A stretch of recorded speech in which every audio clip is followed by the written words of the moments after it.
ولا تقتلوا الزنا انہ کان فاحشۃ وساء سبیلا. یہ آیہ مبارکہ بہت اہم ہے. اسلامی معاشرے کے اندر سیکس ڈسپلن کہ جذبہ جو ہے انسان کے اندر جنسی جذبہ اسے پابند کیا جائے. اس پابندی کے لفظ سے مجھے حفیظ جالندری کا شعر یاد آیا.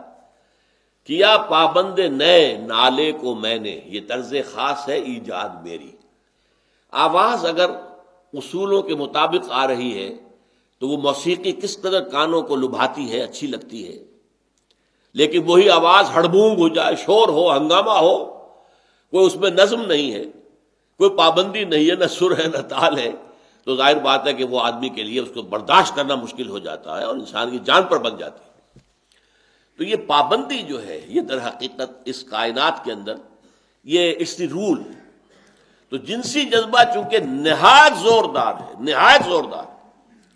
اب یہاں اس معاملے کے اندر میں یہ کہا کرتا ہوں کہ ہمارے جدید جو مفکرین ہیں، مغرب پرست خواتین اور مرد، وہ کہتے ہیں یہ تو مولویوں نے اتنا بڑا مسئلہ بنا دیا، انہیں سیکس ہی سیکس نظر آتا ہے، انہیں ہر عورت کو دیکھ کر سیکس یاد آ جاتا ہے. حالانکہ ہمارا تو یہ معاملہ نہیں ہے، حالانکہ بکواس ہے. جس کو وہ کہتے ہیں کہ وہ بابا آدم ہے جدید سائیکالوجی کا، فرائڈ، اس کے نزدیک انسان کے داعیات و محرکات عمل میں موسٹ پاورفل، سب سے زیادہ قوی وہ جذبہ سیکس ہے. اس نے تو یہاں تک پہنچائی یہ بات کہ باپ اگر محبت بھری نگاہ سے بیٹی کو دیکھ رہا ہے تو یہ بھی سیکس کی بنیاد پر ہے.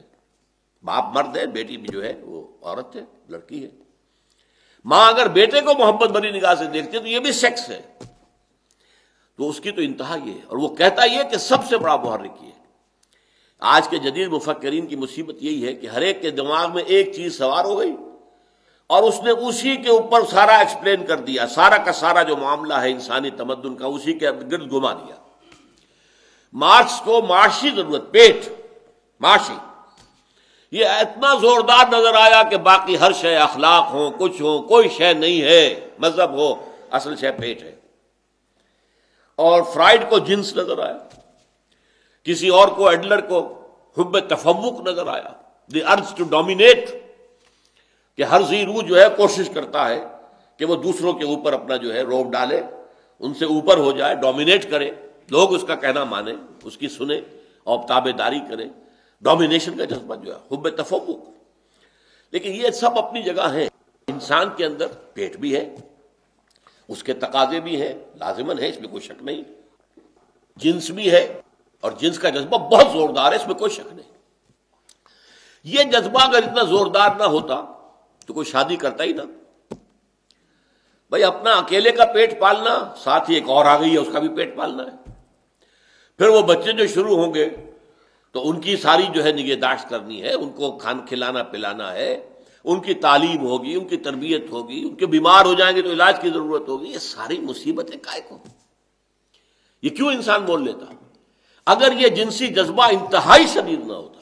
ہے یہ جنسی جذبہ انتہائی شدید ہے، لیکن اس سے ڈسپلن میں لانا، ایک نظم کا پابند بنانا، یہ ہم پڑھ چکے ہیں سورہ مومنون کی ابتدائی آیات میں بھی. والذین هم لفروجہم حافظون الا علی ازواجہم وما ملکت ایمانہم فانہم غیر ملومین فمن ابتغى وراء ذلک فاولئک هم العادون. بالکل یہی الفاظ ایک شوشے کے فرق کے بغیر سورہ معارج میں آئے ہیں. تو یہ جو سیکس ڈسپلن اسلام لانا چاہتا ہے، اب اس کے لیے یہاں پر در حقیقت جو اس کا ہدف ہے، مقصد کیا ہے، وہ ہے وَلَا تَقْرَبُوا الزِّنَا، زنا کے قریب تک نہ جاؤ. دیکھیے یہاں یہ نہیں کہا زنا نہ کرو، بڑا فرق ہو گیا اس میں. زنا نہ کرنا وہ تو ایک فعل ہے جو اپنی ایک انتہا کو پہنچے گا تو اسے ہم زنا کہیں گے.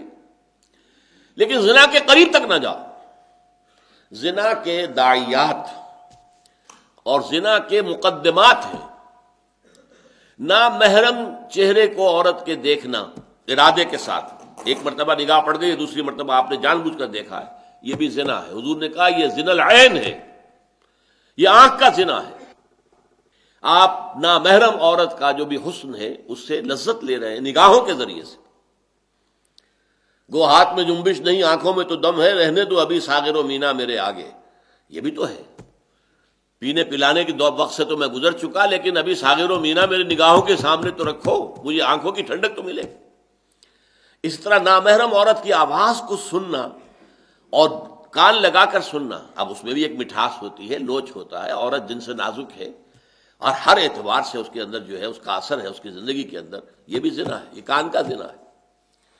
کسی نامحرم عورت کے جسم کو ہاتھ لگانا یہ بھی زنا ہے. زنا الید، ہاتھ کے لمس کے ذریعے سے انسان جو ہے وہ جنسی لذت حاصل کرتا ہے. ان سب کا راستہ روک دیا جائے، اور اس کے لیے ظاہر بات ہے کہ قرآن مجید نے اور حدیث نبوی نے یہ پردے کا سارا نظام اس کے لیے قائم کیا گیا.